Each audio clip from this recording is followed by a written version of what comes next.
Hello everyone. तो हम पढ़ रहे थे रदरफोर्ड स्कैटरिंग। ठीक है, अपनी यूनिट थी फर्स्ट। इसमें पढ़ने क्या बताया कि इलेक्ट्रॉन की खोज किसने की थी? जे थॉमसन ने। उससे पहले हमें न्यूक्लियस के बारे में कुछ नहीं पता था कि ऐसा कुछ सीन होता है कि नाभिक होता है, चारों तरफ इलेक्ट्रॉन होते हैं उनके बीच में।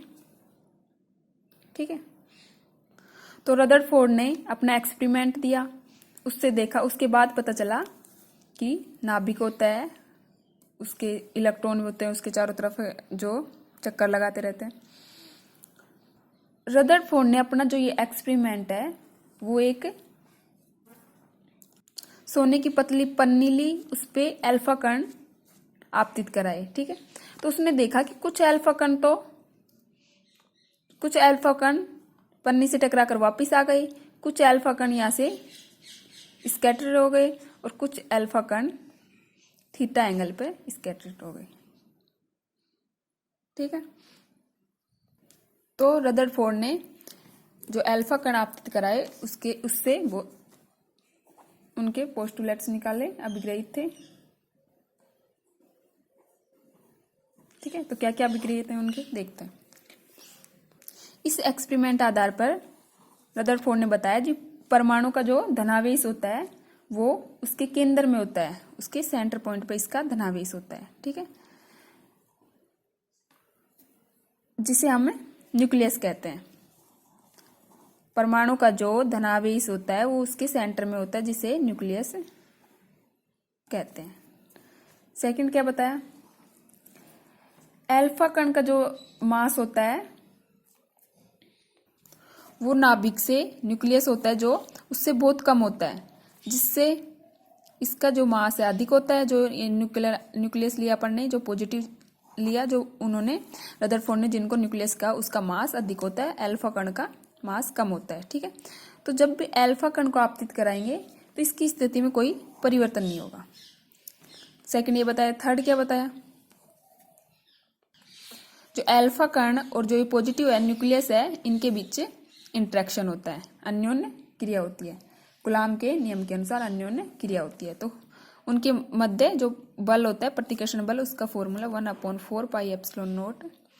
इस पे क्या अल्फा कण पे क्या चार्ज होता है, जेड प्लस जेड, और इस पे ई, तो जेड/r² और इंटू ई।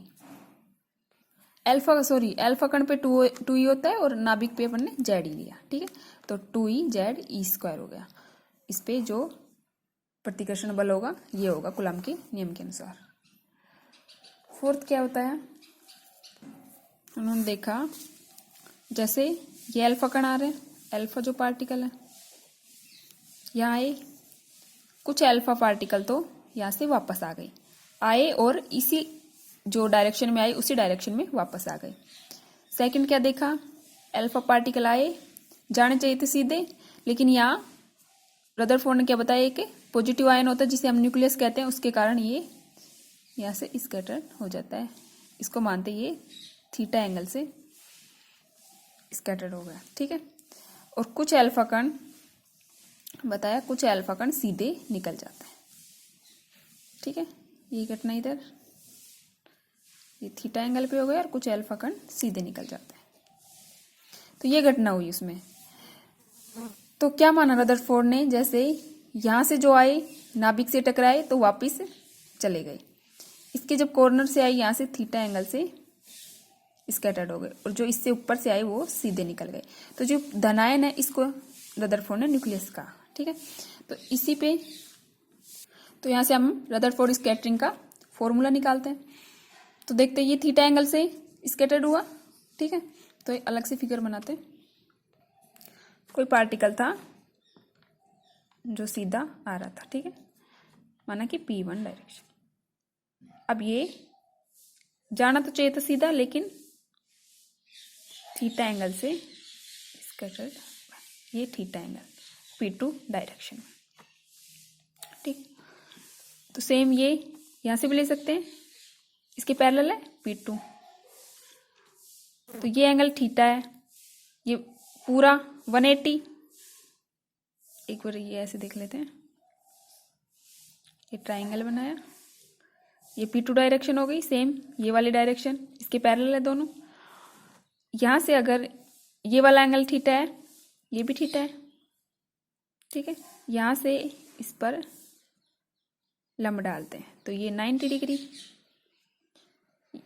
इसके मिडिल पॉइंट से लिए ये क्या हुआ है θ/2।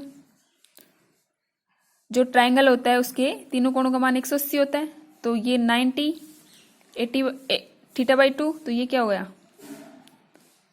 90 को क्या बोलते हैं π/2 माइनस θ/2, ठीक। तो इस आधार पर ये एंगल कितना हो गया पूरा थीटा, ये वाला π/2 माइनस θ/2 प्लस ये निकालना है x मान लो इसको बराबर 180 होता है, ये इधर जाएगा तो माइनस, तो ये π/2 बचेगा और थीटा माइनस θ/2 क्या हो गया θ/2 प्लस x, तो x बराबर क्या हो गया π/2 माइनस θ/2, तो ये एंगल कितना हो गया π/2 माइनस θ/2। क्लियर। और ये P1 डायरेक्शन है, ये P2 डायरेक्शन है, तो ये क्या हो गई डेल्टा P, जिसको P2 माइनस P1, ठीक है। टोटल संवेग क्या होगा P1 P2, इसका हम मॉडुलस देख लें तो mv। डेल्टा P क्या होता है अपन ने देखा P2 माइनस P1 है। मोमेंटम देख रहे हैं तो डेल्टा P बराबर यहाँ से अगर तो इसका स्क्वायर करें तो ये क्या हो जाएगा कोसाइन रूल से डेल्टा P बराबर P2 माइनस P1, सॉरी यहाँ डेल्टा P वेक्टर है, अगर इसका मॉडुलस करें स्क्वायर नहीं किया, ठीक है। तो डेल्टा P बराबर P2 का स्क्वायर प्लस P1 का square minus 2P1 P2 cos theta, ठीक है। इसका अंडर रूट, ये इसका मॉडुलस हो गया। P बराबर हमें पता है mv होता है, तो डेल्टा P बराबर इसकी जगह mv रख देते हैं। दोनों का अगर मॉडुलस mv होता है m² v² plus m² v² minus 2mv mv और कोस थीटा। यहाँ से mv कॉमन ले सकते हैं, तो कॉमन लिया mv क्या बचा अंदर 2 हो गया, ये 1 बचा, तो 2 minus 2 cos theta. Delta P बराबर mv, 2 भी कॉमन ले लिया 2 1 माइनस कोस थीटा, ठीक है। 1 माइनस कोस थीटा क्या होता है 1 माइनस कोस, अगर 2 थीटा लेते हैं तो साइन स्क्वायर θ/, टोटल के 2 होता है, ठीक है। अगर यहाँ 1 माइनस कोस थीटा लें तो साइन स्क्वायर, सॉरी 2 साइन, तो क्या होगा 2 साइन स्क्वायर θ/2, ठीक है। 12th में पढ़ा, सारे फॉर्मूले याद होंगे। डेल्टा P बराबर क्या बचा 2mv साइन θ/2, तो ये हमारा संवेग में परिवर्तन आ गया, ठीक है। डेल्टा P बराबर 2mv साइन θ/2, इक्वेशन फर्स्ट। अब हम निकालते हैं जो अपना संवेग में परिवर्तन अल्फा कण पर जो इम्पल्स लग रहा है, आवेग लग रहा है, वो देखते हैं। आवेग डेल्टा P बराबर क्या होता है f/dt होता है, ये आवेग होता है, ठीक है। या फिर इसको लिखें, इनका अगर मॉडुलस करें दोनों तरफ, ये कितना हो जाएगा बराबर 2mv, ये वाली चीज साइन θ/2। यहाँ ये फोर्स है, डेल्टा P की डायरेक्शन में फोर्स क्या होगा, डेल्टा P की डायरेक्शन में फोर्स क्या होगा, ठीक है। ये हम दूसरे डायग्राम से देखते हैं, ये हम कल देखते हैं। यहाँ तक की डेरिवेशन में कोई भी दिक्कत हो तो एक बार बता देंगे, ठीक है। और चैनल को सब्सक्राइब भी कर देना। Okay, bye bye.